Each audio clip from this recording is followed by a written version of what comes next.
Fala pessoal, sejam todos bem-vindos a mais um vídeo aqui do NS Soccer Cenário Novo e a gente vai trocar uma ideia sobre como as melhores equipes jogam e a gente vai pegar o caso da La Liga, da competição do Campeonato Espanhol da Primeira Divisão, beleza?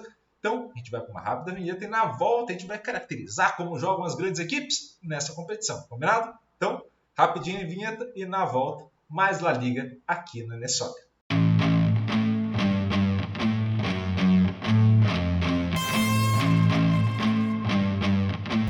De volta, pessoal, de volta com La Liga. A gente vai trocar uma ideia sobre como a gente pode observar as partidas da La Liga, como que a gente pode entender, não só da La Liga, mas de todas as outras, através, é claro, de alguns pontos estatísticos. Vocês sabem que a gente gosta bastante e a gente vai colocar isso no canal aqui para vocês. Então vamos lá para a primeira parte, para o comportamento ofensivo das equipes, tá bom? Então quando a equipe está em posse da bola, o que na La Liga vai caracterizar uma equipe de sucesso? Tá? Então vamos responder essa primeira questão que estará aí na tela para vocês. Observando primeiro, as equipes em laranja correspondem à primeira à quinta equipe. O que isso quer dizer? Quando a gente estiver observando a primeira à quinta equipe da tabela no atual momento, estou gravando isso no dia 27/1, a gente estará observando essas equipes em laranja. Tá? Depois a gente vai ter entre a sexta e a décima esse azul está ali, né? A segunda coluna que está ali. Em cinza, a gente vai ter da 11ª à 15ª e da 16ª à 20ª, que são as equipes que vão brigar ali pela zona de abaixamento. A gente está falando das equipes em amarelo, tá? Combinado? Então, vamos lá. Quando a equipe está em posse da bola, e a gente vai começar pelos passes, né? Vou sempre começar pelos passes, que a gente está aqui, nesta partezinha onde está passando o mouse aqui na parte de cima, a gente percebe algumas coisas. Tanto no passe de defesa, como passe meio, como passe para o ataque, nos três cenários, as equipes que mais fazem passe são as equipes de ponta da tabela, tá? De primeira a quinta colocação. Tá? Então vamos começar por aí. Há uma escadinha, ou seja, há um decréscimo, claro, só na questão do passe para o ataque e do passe para o meio. Tá? Do passe para o meio vai ter muito parecido com o comportamento da sexta até a 15ª colocação. Mas a gente consegue observar essa escadinha, tá bom? Então, observem que passe tanto para o meio quanto para o ataque, você consegue caracterizar de fato muito bem as equipes de sucesso para as outras, para as demais equipes da tabela, tá bom? Quando a gente está falando do passe para a defesa, é um passe onde a gente vai ter uma alta concentração para essas equipes, né, de ponta da tabela, ela fica mais tempo com o posse de bola em qualquer cenário, mas a gente vai ter também uma alta taxa para as equipes da 11ª a 15ª, o que vai dificultar que essa variável seja interpretada como algo positivo. Tá? Então, quando vocês estiverem observando, a gente vai passar devagar, parte por parte, quando vocês estiverem observando uma equipe, por exemplo, como o Barcelona ou equipes como o Real Madrid, então, quando estiver observando esses confrontos, vocês estarão observando equipes que gostam de manter a posse e gostam de manter essa posse no meio campo, à frente, mas não tem problema nenhum em recuar essa bola e voltar, trabalhar essa jogada, perfeito? Então, vocês vão estar olhando equipes que vão trabalhar bem essa bola e quando chegarem no último terço de campo, vão buscar mais do que passar a bola, por mais que passem mais do que os outros, mas vão buscar mais trabalhar essa bola para conseguir converter esses passes em finalização. Tá? E onde vai estar isso? Onde a gente vai poder observar isso? A gente vai poder observar nesse cenário aqui. A conversão de passe para chute, se a gente for observar, ela ocorre majoritariamente para as equipes de sexto a décimo, 11º a 15º, mas as equipes de primeiro a quinto também fazem muito bem. Tá? E esse cenário, por mais que pareça muito próximo, percebam como ele é complementar a outra informação. E por que ele é complementar? Vou explicar isso para não ficar confusão. Se eu tenho mais passes, então vamos supor que a cada 10 passes eu consigo um chute, tá bom? Se eu tenho 10 passes, eu consigo uma finalização. Se eu tenho, em média, 50 passes, eu vou conseguir 5 chutes. Então, a taxa de conversão é a mesma ou muito parecida, mas uns vão fazer isso 20 vezes, outros vão fazer isso 10 vezes, uns vão fazer isso 25 vezes, outros vão fazer isso 15 vezes. Ou seja, onde vai estar o grande ponto? Que essas equipes têm uma alta taxa de conversão até a 15ª colocação, mas que justamente por manter menos a posse da bola, as outras equipes finalizam menos.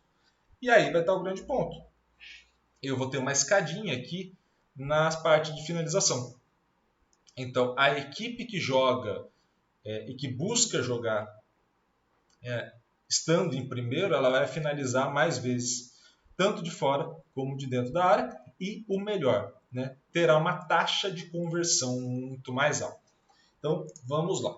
Então, de novo, o cenário a gente está observando Real Madrid e Barcelona, por exemplo, Atlético de Madrid ou outras equipes, e quando a gente estiver observando essas grandes equipes, vocês vão perceber, de novo, como elas vão gostar de manter a posse da bola, uma ou outra, tá? Entre elas talvez não, mas com as outras, com as demais equipes vão manter essa posse. E é claro, observando essa posse de bola, observando como essas equipes vão se organizar, elas vão conseguir converter esses passes para uma finalização e converter essa finalização mais vezes para o gol. Né? Então a gente percebe que a gente vai ter equipes, né, que vão conseguir converter essas ações para a finalização e da finalização para o gol. Então, qual é a grande vantagem de ser uma equipe de ponta? Ou o que vai te caracterizar como uma equipe de ponta? Você conseguir manter uma posse, conseguir ter uma taxa de conversão muito parecida, mas alta ainda. Tendo essa taxa de conversão, você vai produzir um número alto de finalização e converter um número alto de finalização para o gol. Esse vai ser o teu grande ponto. Esse vai ser a grande sacada para você. Né? E isso é muito importante. Iago, mas esse perfil muda só em um ponto, só no ataque? Não, muda também na defesa. Então, quando a gente estiver observando aqui na defesa, a gente vai ter, né, olhando para esses cenários, uma taxa de desarme muito parecida entre todos, tá? Isso aí sem olhar casa e fora, tá? Só olhando os dados gerais da competição. Então, a gente está falando de uma equipe muito parecida. A gente está olhando também para um dado de interceptação muito parecido, ou seja, e aí cabe um ponto de reflexão. Se os dados de ataque são muito diferentes e os dados de defesa são muito parecidos, você tem um erro. E eu vou explicar onde ele está. Tá? Quando a gente olha uma ação de interceptação, por exemplo, vamos supor que eu tenha 10 interceptações no jogo. Ok? Para 100 passes do adversário. Então, a cada 10 passes eu intercepto 1. Você tem uma relação entre passe e interceptação. Se a minha equipe adversária está tendo o mesmo número de interceptações que eu ao longo dos jogos, mas o número de passes dela é muito mais alto, o que isso vai querer dizer? Isso vai querer dizer que eu demoro a recuperar essa bola. Então, a equipe adversária consegue o objetivo dela, que é manter essa posse, e eu demoro a recuperar. Tá? Então, eu vou fazer o mesmo número bruto de interceptações, ou o mesmo número bruto de desarme, mas percebam como até eu conseguir fazer esse número de desarmes certos ou de interceptações, eu demorei. E o adversário foi fazendo mais ações. Então perceba como esses números, por mais que eles pareçam ser padrões, ou seja, ser mais padronizados, mais igualitários, na verdade eles são discrepantes. Porque se eu estou 70% do tempo em posse da bola, quer dizer que eu tenho 30 para fazer ações de defesa. Então, se um adversário meu que tem 70% do tempo de posse da bola, ou seja, 30 de defesa, e eu 70 de defesa, né, olhando para a equipe que eu estou analisando na fase defensiva. Se eu tenho 70% e minha equipe 30%, isso quer dizer que em 70 eu faço a mesma coisa que ela em 30%, o nível é muito diferente.